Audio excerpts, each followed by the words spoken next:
4 PM news network में दोस्तों आपका स्वागत है। मैं हूं आपके साथ राशिद ज़हीर। अखिलेश यादव का बयान आया है कि जंतर मंतर पर साथ देने गए उनके सांसदों को पुलिस थाने में बैठा लिया गया। उन्होंने कहा जो भी कुछ है वो मैं आपको वीडियो में सुनाऊंगा, लेकिन दोस्तों बात यह है कि ये देश के ही बच्चे हैं जिनकी बात आप 4 कदम बढ़ कर के सुन सकते थे। आपने उनको हफ्तों भूखा रहने पर मजबूर किया। उसके पीछे क्या प्लानिंग्स हैं, कौन किसका आदमी है, बहुत बात हम कर चुके हैं। मैं सोनम बागचुक को और अभिजीत दीपक को हटा देता हूं यहाँ से, और वहाँ जो लाखों स्टूडेंट्स हैं, जो बच्चे हज़ारों की तादाद में, मैं उनकी बात कर रहा हूँ कि उन लोगों के साथ क्या क्या हुआ है। बात यह है दोस्तों कि उन लोगों की तमाम चीज़ें तो झूठ नहीं हो सकती। उनकी मांगे हैं कि भाई आपके यहाँ आपके दौर में गड़बड़ी हुई है, इस बात को तो आप ही मान रहे हैं ना, तभी तो आपने दोबारा पेपर कराया। जब गड़बड़ी है तो मान लीजिए, उसमें दिक्कत क्या है। एक धर्मेंद्र प्रधान का इतना छोटा वो लेकर बैठे थे, इसी पर शक मुझे हुआ था कि इतनी छोटी मांग वो लेकर क्यों बैठे हैं। लेकिन मैं आपको पहले भी एपिसोड में बता चुका और अब भी बता रहा हूँ कि ये हज़ारों जो लाखों स्टूडेंट्स इकट्ठे हुए हैं, इनकी जो मांग है ना वो झूठ नहीं है। इनकी जो सोच है, इनकी जो मैं कह सकता हूँ कि जो भी कोशिशें काविशें हैं वो गलत नहीं है। अब थोड़ा अखिलेश यादव को सुन लीजिए। हालांकि शुरुआत में तो अभिजीत दीपक का दिमाग इतना ख़राब था कि वो विपक्ष की कुछ सहायता लेना ही नहीं चाहता था। अब विपक्ष के ऊपर ही डाल करके इनका जो अन्ना हजारे दूसरा है वो डाल करके भागने की कोशिश कर रहा है। उसने अस्पताल में बैठ करके कह दिया कि विपक्ष जो है बात करे, और जो है संसद में अगर ये बातचीत होती है तो मैं अपने अनशन ख़त्म कर रहा हूँ, कर दिया उसने। तो ये नाटक जो चल रहा था 20-22 दिन से, उसके अंदर एक चीज़ निकल करके आ गई कि आपकी इच्छा कोई भी हो, आप किसी के भी माध्यम से संचालित हों, लेकिन जो लोगों में गुस्सा है, बिहार के, उत्तर प्रदेश के, राजस्थान के, हरियाणा के जो स्टूडेंट वहाँ पर आकर के प्रदर्शन कर रहे हैं ना, वो किसी कांग्रेस के या किसी बीजेपी के, किसी RSS के या किसी भी पार्टी के संचालित कार्यकर्ता नहीं है। आप थोड़ा सा पहले ये देखें आप कि अखिलेश यादव क्या कह रहे हैं।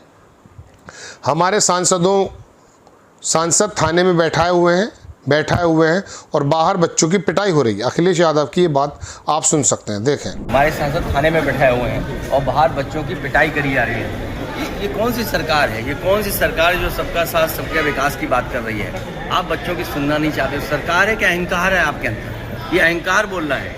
अगर सरकार होती तो सुनती, बच्चों की बात सुनती। और नीट एग्जामिनेशन अगर हुआ है और उसमें अगर ये धांधली हुई है तो उसका जिम्मेदार कौन है? क्रेडिबिलिटी किसकी है?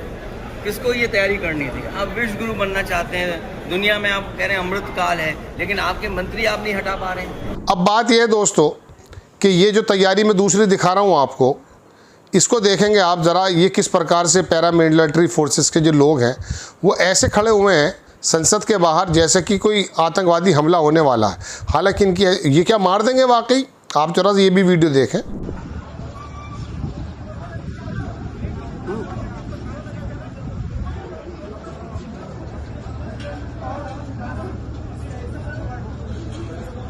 ये वीडियो आपने देख लिया।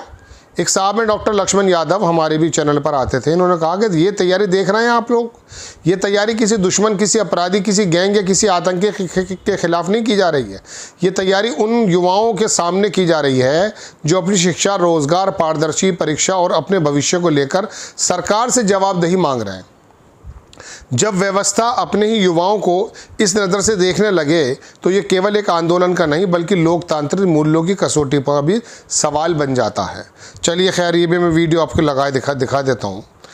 बात यह है दोस्तों कि वहाँ जितने भी रिपोर्टर्स थे और जितने भी वहाँ पे इन्फ्लुएंसर्स थे, ये गोदी मीडिया के तो जा नहीं पा रहे हैं, इनकी तो पिटाइयाँ हो रही हैं, इनको भगाया जा रहा है वहाँ से। लेकिन बात यह है कि ये लोग जो हैं वहाँ नेट ही बंद कर दिया है। कोई 2 किलोमीटर, कोई 4 किलोमीटर दूर जब चला जाता तब जाकर, तो वहाँ इन्फ्लुएंसर ताकि वो सही स्थिति दिखा ना पाएँ, उनको सही चित्रण लाइव ना करा पाएँ, उनका इंटरनेट बंद कर दिया गया है। वरना बताइए इंटरनेट बंद होने से क्या होगा? क्या दुनिया को पता नहीं है, भारत को, कि वहाँ पर जंतर मंतर पर एक जो है प्रदर्शन चल रहा है, उन लोगों को पहुँचना है। अब उन यूट्यूबर्स को वहाँ से निकल करके जाना पड़ रहा है, दूसरी तरफ इन्फ्लुएंसर को जाना पड़ रहा है, सोशल मीडिया पे काम करने वाले लोगों को जाना पड़ रहा है, और जा करके वहाँ पर फिर बताना पड़ता है कि साहब आखिरकार हो क्या रहा है वहाँ एक्चुअल में। तो ये ऊपर से फिर गोदी मीडिया के जो मैंने आपको दिखाया इस तरह के लोग, मोहम्मद ज़ुबैर इनको कर रहे हैं, तो ये लोग आकर के बता रहे हैं कि पुलिस पर तो पत्थर मार दिए गए हैं, कई सारे पुलिस वाले ज़ख्मी हैं, मतलब उनको कश्मीर की पत्थरबाजी नज़र आ रही है। इस आदमी का बयान यह है कि कश्मीर की पत्थरबाजी है, लाठी नहीं दिखाई दे रही इसको कौन से कश्मीर की लाठी है, वो गोली जो है वो नहीं दिखाई दे रही है कि कौन सी गोलियाँ हैं, इसको नज़र कुछ और ही आ रहा है। बहरहाल ये तमाम चीज़ें आपके सामने हैं दोस्तों, ये सारी चीज़ें आपके सामने मैं इसलिए बताने हाजिर हुआ कि ये इंटरनेट बंद कर देना, सांसदों को थाने में बिठा देना, इससे आवाज़ कम हो जाएगी। चूँकि आप एक बात जान चुके हैं, ये भी मैं आपको दोस्तों बता रहा हूँ, ये बीजेपी के लोग, सत्ता में बैठे हुए लोग इस बात को जान चुके हैं कि इसी दिल्ली में, इसी जंतर मंतर पर जो स्पोर्ट्स की लड़कियाँ थीं उनको घसीटा गया है, उनके साथ दुष्कर्म किया गया, ऐसा उनका आरोप था। लेकिन जिसके ऊपर आरोप था ना, वो 1.5 किलोमीटर दूर संसद में बैठा हुआ मुंह फाड़ फाड़ कर हंस रहा था। तो इनको मालूम है कि वो बात भी ख़त्म हो गई। ये लोग आंदोलन को बनाना और आंदोलन को तोड़ना जानते हैं, क्योंकि ज़मीन पर काम किया है, लोगों के अंदर का एक ऐसा रूप भी ये जानते हैं कि जब हम इनके सामने हिंदू मुस्लिम की बात करेंगे, यात्राओं की बात करेंगे, तो ये सारे के सारे आंदोलन छोड़ करके हमारे झोली में गिर जाएंगे। और यही वजह है कि मोदी जी बोले संसद के बाहर कहीं, मैं देख रहा था, वहाँ पर इन बच्चों के बारे में कोई बात ही नहीं है, राहुल गांधी के बारे में बात चल रही है। विपक्ष को बिल्कुल कुंद करने के लिए ये एक पूरा प्लान किया गया है, ये मैं जानता हूँ।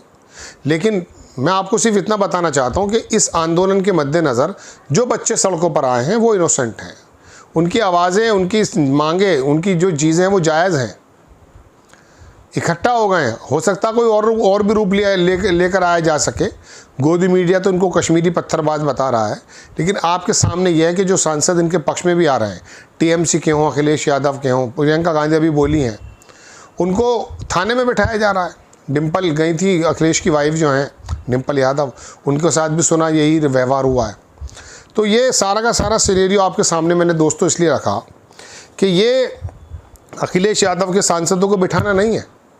चलिए वो भी सांसद मजबूर हो गए बात करने पर, हम तो चाहते ये थे कि ये विपक्ष और ये जो काकरोच पार्टी के लोग हैं, अगर इनकी मांगे जायज़ हैं तो मुश्तरका हो करके सड़क पर उतरें और फिर अपनी बात को कहें। लेकिन चूंकि संचालित कहीं और से होते हैं, उनको मालूम है कौन से दिन अस्पताल जाना है, कौन से दिन उठाना है, कितने दिन बिठाना है। मैंने आपको पहले बताया था कि 2-4 दिन के बाद ही होगा, 2-4 दिन बाद ही हुआ है वो, क्योंकि उनको मालूम को सूट करता है कि ये जो मानसून का सत्र जो चल रहा है, इसको कैसे धूमिल करना है, इसकी आवाज़ें कैसे बंद करनी है, अपने जो बिल हैं उनको लेकर के आना, और विपक्ष वहाँ जो हंगामा करेगा, जो भी बात उठाएगा, उसको कैसे कुचलना है। आपको खबर कैसी लगी अपनी राय कमेंट्स बॉक्स में ज़रूर दीजिए। चैनल को सब्सक्राइब कीजिए, शेयर कीजिए। नेक्स्ट टाइम मैं किसी खबर के साथ हाजिर होता हूँ। जय हिंद।